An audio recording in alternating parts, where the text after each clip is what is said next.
start closing it out. Yeah, but it deducts simply where the project ended, and this is just equalizing. It is, it's balancing out the project, that's all it is. So for, as an example, we use that World War II base. During the bidding process, I assumed a greater percent that we could potentially tear out.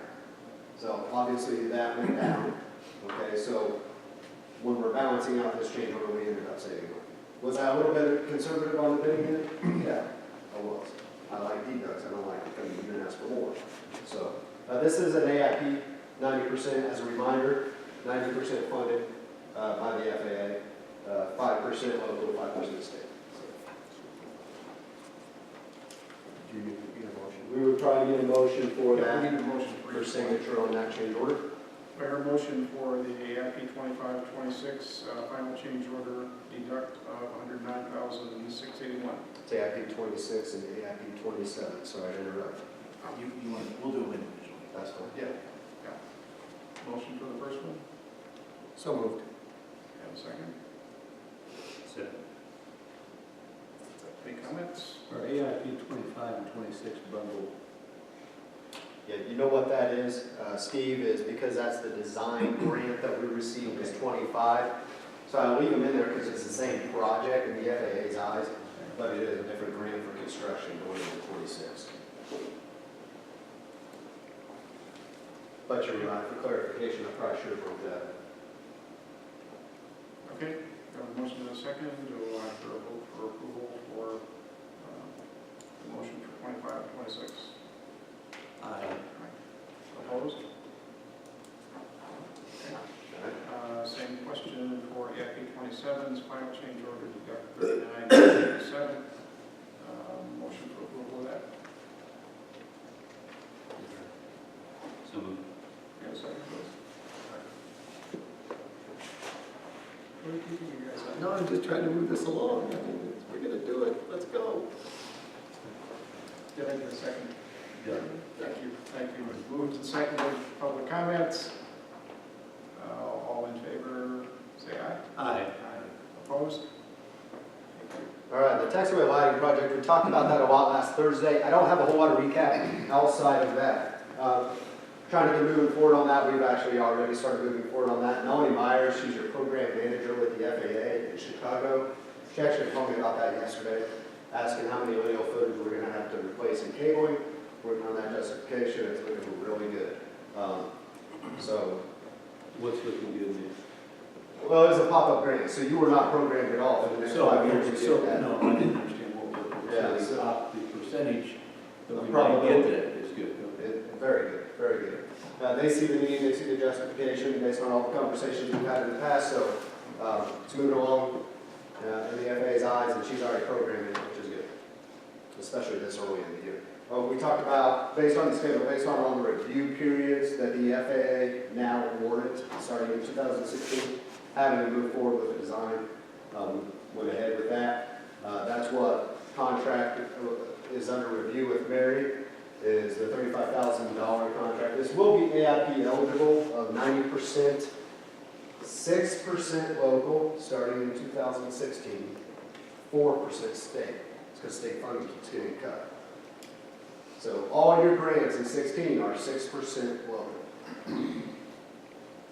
17 is undecided, but we're anticipating 6% right now. Is that going to be across the board? Yes, everywhere. For this. Now, Nick, what's the time period on here in terms of they need 180 days total, right? for the FAA to do this? Yeah, I won't submit them at the same time, really, so you're looking at 90 days your max. And plus, I want to get it in sooner than later. I like to be the first one in every time, but not first, but one of the first ones in with the FAA and gets it on their radar screen before they even send it out to start a second program. Do you expect that we would have approval before July? Any way to tell or estimate? I would expect no. I would expect no. We'll have bids by July. After that, you go, and if you recall, we'll submit that grant application and then you sit and wait. And then the FAA comes up with the money, probably August, and then you get your grant. So, I mean, that's almost every year you'll see it like that. Very rarely do we see a spring grant. Working towards that, we got that with that runway project, that second phase. Generally, you don't see that. They like to issue all the grants in September, August, September.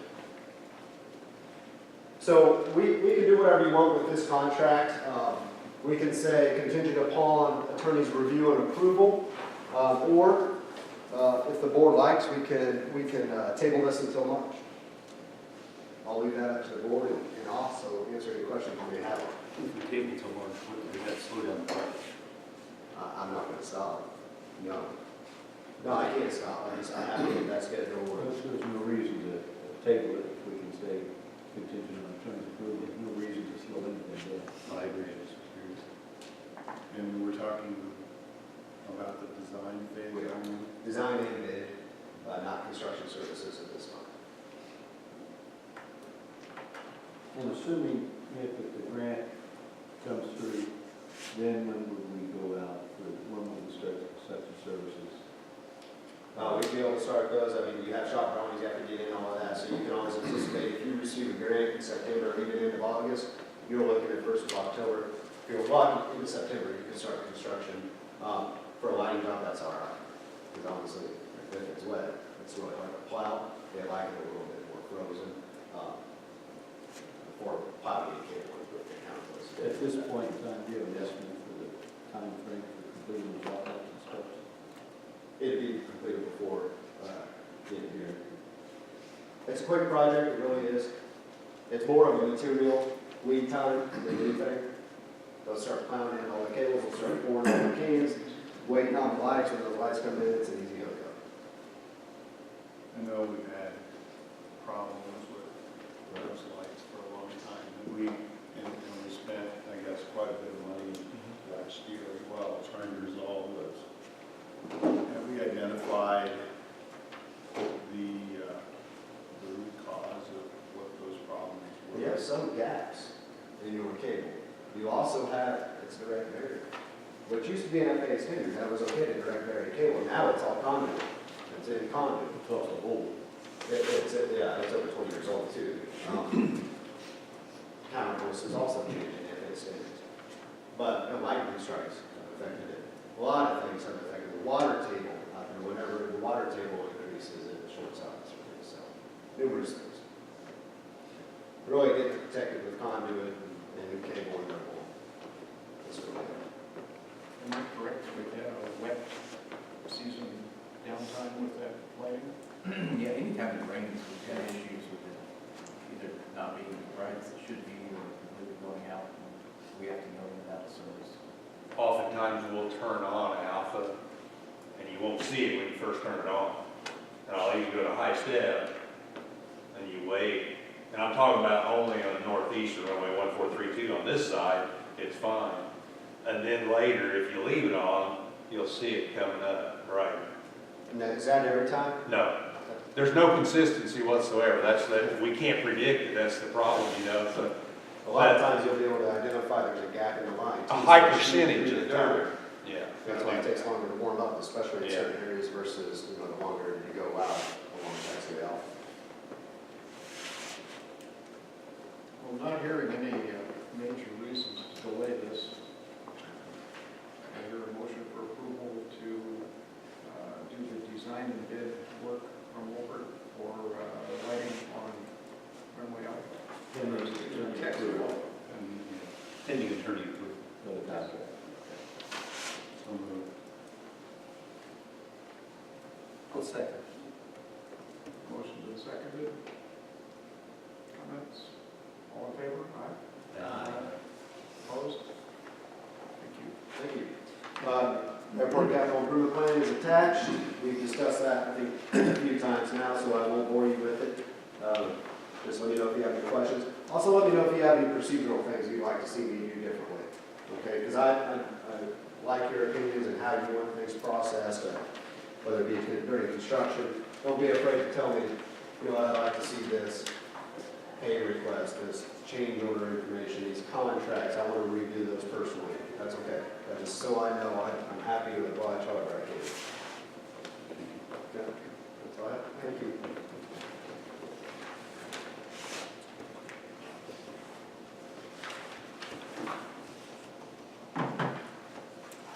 FPO comments?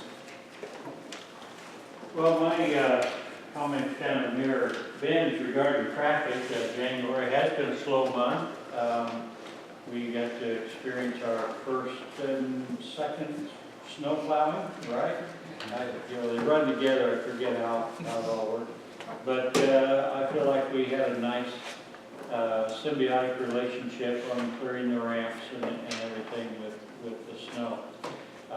We have our de-ice program in place, although we've yet to de-ice an airplane. I would do more of a snow dance, but Brian and Justin will hobble my feet and won't let me dance. So I guess we'll do without snow for a little bit longer and maybe wait till next year.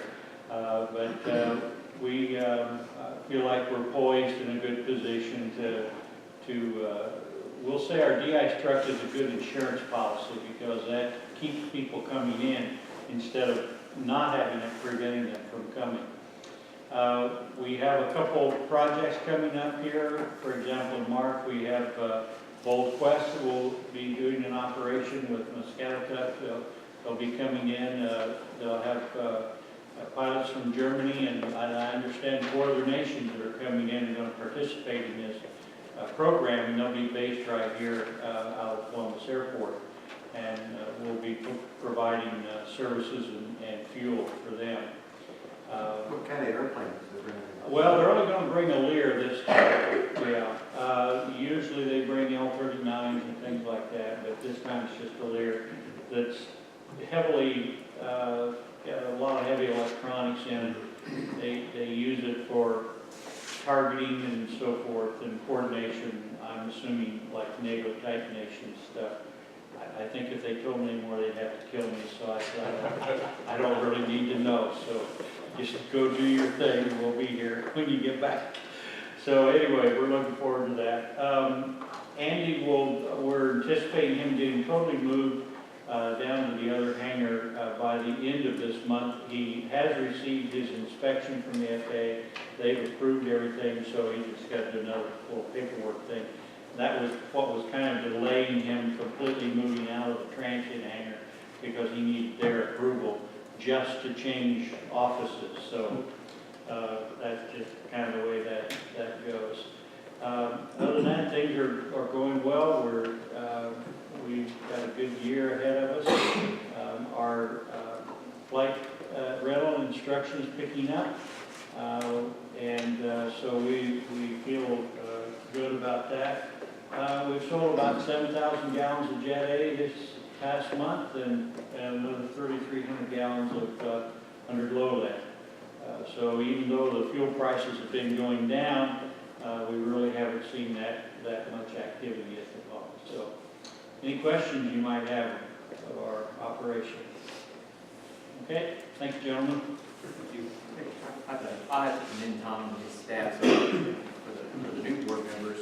Previously, we never had an FBO that had done any snow removal whatsoever. It was always the airport responsible. And the last contract negotiation we had with Jet Fair, they purchased a snow plow, and it really did a phenomenal job. We've never pushing snow before. It's not easy on a big ramp to figure out where to push it and how to push it. So those guys really did a phenomenal job. And the door's open and you can walk in and talk to somebody. And they're nice. And they're nice, yes. Financial report. Okay, as I stated in the email I sent out, we have some red highlighted areas in the financial report. As we've discussed, the city as a whole changed over their financial accounting system January 1. So there were discrepancies between what our payroll showed, what one report showed and what another report showed and what the bank statement showed. So I didn't want to send that out with bad information. However, this morning, we dug into it. We finally got accurate numbers and why there was a discrepancy. Not so much necessarily in the reporting, but in between the bank statement and what we show. So I will update that part of the information, and we'll move forward from there. And hopefully we'll get this system working for us. So on our February financial statement, total expended budget is only at 8%. Our cash balance with our January deposits was $3,672,679.70. Add in our interest, subtract out our debits and our estimated debits and receipts. Our ending net cash for this month should be $3,683,754.65. Now, encumbrances still affect this, correct? Encumbrances will be, when they're pulled out, will affect our cash balance. So right now, this is not reflected in the encumbrances. Currently, no. Now, the profit and loss statement, I've manually gone in and added those in. The first column to your left on the expenses is going to be your encumbrances. The second column will be transfers. Near the end of the year, we sometimes will transfer those in and out. And then we'll have budgeted, and then we have a combined column. So your combined column, if you can see it, does take into account the encumbrances on the sides. You're in your combined column, it takes both the, both the income, so it'll be the encumbrances, the transfers, and the final budget amount. Which will give you an accurate month or year. So any questions on the profit and loss?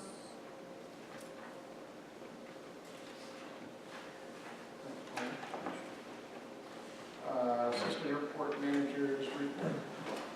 Justin? For the airfield, snow operations are actually still in effect because we're still in that winter season. And I want to thank Tom and his crew because I think they did a wonderful job working with us. Goes two ways, so you guys are also doing a very excellent job, so thank you. We're also working with them to finalize their SOPs for advancing operations. Tom's going to bring those over tomorrow, I think. We talked about that earlier, so he's still going to bring those over and me and Brian are going to look through and just kind of make sure they're perfect. Another thing on the airfield is the ARF gate has been installed on the ARF access road, and we're just working with the electrician to kind of finalize the power box on that. So as soon as that's good, we'll get the ARF crews, the gate openers, and as well as the tower, so everybody's on the same page with that. If you haven't noticed the facilities, we are installing a security camera system, and as you can see in the corner, and also above Ben said over here, we've got a couple cameras up already. The system isn't operational yet, but they are working to get that done. Some of the training, airfield driver training, take place through February. We're going to train Jeff Air, ARF personnel, as well as airport personnel. So it's something we just have to do with Part 139 is get anybody who accesses the airfield, trained through driver training. And I conduct all that training myself, and Brian helps me out as much as he can. Some other plans, Aviation Day, we are submitting the paperwork for an air show this year, and that's through BISDO, which is the Flight Standards District Office, and the ADO, which is the Airport District Office, and it takes about 30 to 60 days for them to kind of look through all the paperwork and get that back to us. So just going to kind of wait here up on those. And then the spill prevention, control, and countermeasures plan, we are still working with the NGC, just kind of finalize those. They're going to give those to us next week. So. And split NGC. And the SWIP's been submitted. NGC is our consulting firm. Yeah. And the SWIP's been submitted to the state. We're still We're waiting to hear back. Any questions? Thank you. Just to mention ARF a couple of times, I think it's well noted that we should welcome Andy Lay. And for those new board members who don't know, Andy Lay was awarded a Regional ARF Achievement Award through the American Association of Airport Executives a year and a half or so ago, Andy, for the work that Andy did on our DC-3 and the establishment of the DC-3, the whole training idea that we're having with our ARF station right now. So Andy's been promoted up the ladder in the CFD, so we're happy to have Andy here. Their cooperation has been really, really fantastic. So. And we're looking forward to having a good working relationship and a lot more involvement than we have in the past. So work with Brian and look forward to working with you all. Thanks, Andy. Thanks, Andy. Airport Director's report. So we'll go through the Educational Pathways Initiative. We found out that we did not receive one of the Heritage Fund grants that we had applied for. So I think we're looking to repackage that and figure out where our misstep was and hopefully go back on something. Looking to overall try to reduce the cost of the program. I think there kind of was was some concern. We also reached out to Ivy Tech Graphic Design for some possible assistance on the coloring sheet program portion of that. Well, wouldn't they tell you why you didn't make the cut? I think they had other needs that drove dollars this year. Airside, but at the end of the day, Heritage Fund really said that we did a fantastic job, and our intern Matthew Mendon, who's there in the back, did a fantastic job putting that together, that packet of information. You guys, I think I had submitted a package to you guys, so Matt did a great job putting it together. They really said that they loved the program, they loved the idea, they just had other things. Higher priorities. Did they come and ask questions? I mean, did you go to them and Yeah, ask questions? Yeah, they came, we gave them about an hour-long presentation on the overall Education Pathways Initiative, and Spark was a portion of that, along with Aviation Nation and the Ivy Tech program we were working on. So. If I could just make a suggestion, I know I've been involved with that kind of stuff in the past, and if they see board members there, it impresses them. I mean, it's like one of their little tick that there's board involvement in what you're doing kind of things, and it's not just those that are really doing the work, it's the board members actually know what's going on and show enough interest to show up for these interviews, and it's one of the things on their checklist. We'll have to do this. Not necessarily. Just bring it up. I appreciate it, Mark. I did, yeah. I don't remember raising my hand. Going to No, yeah. On the air side, we are working forward with Aviation Day 2016. Next meeting of that is on February the 17th down here in the Royal Conference Room. We have now signed an agreement with the Wing Walking Act, Stearman Wing Walking Act, with Dave Dacey, as well as Mike Backman, who runs an extra 300 Air Show Act. RC Flyer is going to be helping us out. We also have a T6 and a group of Red Star pilots going to do formation flights during the air show. So we're really excited about that as an opportunity this year to really expand on what we've done in previous years. We say that, but we need some sponsorships. So if you know of any companies or any companies out there, there's a sponsorship packet, I think, in your binder. So you can take that and pass it along to these businesses. It's fairly expensive to bring in an air show and have it as a free event for the general public, so we've asked for your assistance on that. We're also, Brian, yes, sir. sorry to interrupt.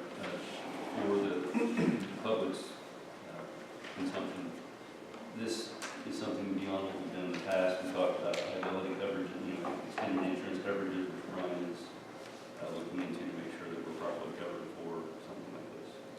Yeah, this is beyond what we've, in past years, it was more or less just a fly-in event with an air show component. Does increase our insurance liability. And we are reviewing that with Johnson & Chamber, our insurance company now. Have you contacted the Tuskegee Association to see if they're interested in this? Yeah, there'd be No, I'm talking about sponsoring. Oh, sponsored, but I don't know if that's, Reg Duvall, who is out of the Indianapolis chapter of Tuskegee Airmen, has come to our Aviation Day a couple of years now, 12 years. Yeah, so he's been here for both years. We've never asked him to sponsor anything before, though. I don't know if they have all the money. I was going to say, they're no profit, and they're not well funded. Leon Johnson's a buddy of mine. He's the president of the board. You're the man. There you go. I don't know that they. I'll email you the sponsorship. I don't know that they do anything, but I'm just saying. What's CAF on that same property? They want money versus giving money. Well, they always, Yeah. But they do sponsor some events as well. The CAF that we've had come here, we've had Missouri CAF and Indiana CAF, every one of them we have had to pay substantial money every year. Not quite as much as the year show, pretty close. Okay. All right, thanks. We're also working on mailing out that market survey that we have discussed about the hangar development. Aviation Association Indiana General Aviation Committee will be hosting a conference on February 25th. Justin and I will be attending that. We actually have been asked to speak down there on our indoor soccer pavilion and how the airport has been working to assist in the development of that property. From a landside standpoint, oh man, I forgot to bring those brochures. We have a new brochure for what we call the Walls of Columbus up in the terminal building. That brochure has now been printed and it's upstairs. We'll get you a copy before you leave. our intern Leslie Martinez did a really nice job putting that together. Planning Commission meeting, excuse me, on February the 10th. And we also have a BZA meeting on February 23rd. Those are to ask for modifications or variances on the plat of the indoor soccer complex. Is that pretty much it? That's not a big issue, right? Should not be a big issue. I'll represent the airport both of those. If you'd like to attend, you're more than welcome to. I don't foresee it to be an issue. It's going to be a variance, you would say, to There's a modification on one and a variance on the other, and I don't know which goes with which. One is so that we don't have to put a 10-foot sidewalk in to nowhere until we truly develop the road for the project. The other is because in our PUD standards, our zoning standards, we have a 250-foot maximum depth of a lot, and this lot is 407 feet. Both of which I think should pass with no issues. In fact, the BZA hearing officer is hearing our BZA at 4 o'clock today, so we weren't able to go. We sent someone on a place to go to that. So we may not have to go to BZA. That's what I'm hoping for. We'll see. We do have to go to Planning Commission. That's tomorrow at 4. They cannot represent us again. We have Columbus Redevelopment Commission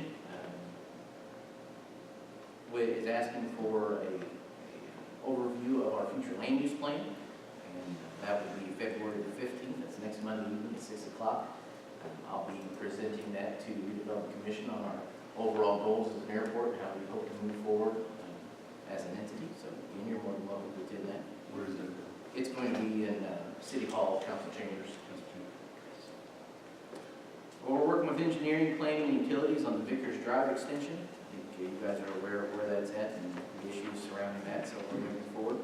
Wellsboro, Jeff Bergman, City Planning, he will present application information at the CRC meeting. That same meeting we'll be at for the future land use plan. Same Yep. days pocket. Say that, same time. On a holiday, commendable. February 15th? President's Day. Oh, is it? Yes, it is. Well, I'm surprised. What's that? No, we certainly don't. Columbus Engineering, a company down at Wellsboro property, approached the airport about an interest in purchasing the building from an adjacent property owner, not property owner, we own the property, adjacent company, Deco. I have submitted it, it's sheet number 2 there, so you can see the blue hatched area is Columbus Engineering. The yellow is the building in the area of which Columbus Engineering would like to purchase the building and then lease the property below that building from us. It's not being brought to you as an action item tonight. They have to move some lines on that development project to be able to take that and run with it at this point. Be able to purchase Who's the the property. Columbus Engineering? Is the they? Yes, they will be responsible for moving that property line to get that. So I just wanted to make you aware that that's a development that will be occurring to build your property. But again, they will have to come to you and ask for your approval. So you'll see that come in a month or two. And their request is to buy the building or to take over the lease or start a new lease. Yes, they want to buy the building and wrap the current building's lease, that brings the current building into theirs. Deco's, I don't know if it's concerned you, but so Deco has a lease that will be up in about 8 years. Columbus Engineering's lease is up for another 60 plus years. So, just so you're aware. And again, you'll get more information on that as we figure out how much to apply to it. We have a meeting of Economic Development Sites and Buildings Committee, which Brad is on now, so that'll be Wednesday at 3 o'clock. We'll discuss the Wellsboro property. Buck Ritz, the milestone is in the back there, is the chair of that committee, so we'll be seeing you tomorrow. REMC has contacted us about the previously approved easements. And not sure if you're aware, so we as an airport board, previous to 3 of you at least, have approved some easements for SEA, for REMC to run some lines for SEA. Those lines, there's 2 segments of lines, and that's what's on the second or the third sheet back. 2 segments of lines that SEA needs to take control of, to have control of that line. Will overall reduce their cost REMC and Forcia negotiating that. It is in Forcia's rights to be able to transfer that, but Forcia has asked us to look into it to make sure. I've had Attorney Crow review that document, and she agrees that that's no issue. I don't foresee it to be any issue that we were to do that. It does not affect future development of the Deer Park according to the current land use plan that we have now that we're going forward with the HWC plan. So it's simply transferring the easement from RMC to Forcia. Correct. No change in the easement. No, no change in the easement. I just wanted to make you aware of that. Any questions or comments? That's all good. Any public questions or comments? We're losing part of our public. Could I have a moment? I'm Buck Ritz with Milestone Contractors. I know most of the board members. Today I'm here representing the Economic Development Board.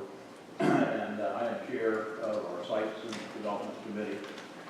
And basically what I wanted to be here today is to speak to the board about is the fact, our mission with our Sites and Development Committee at Economic Development is to ensure that Columbus and Lavogny County has an ample supply of development land and buildings for businesses that would like to locate in our county and bring jobs to our community.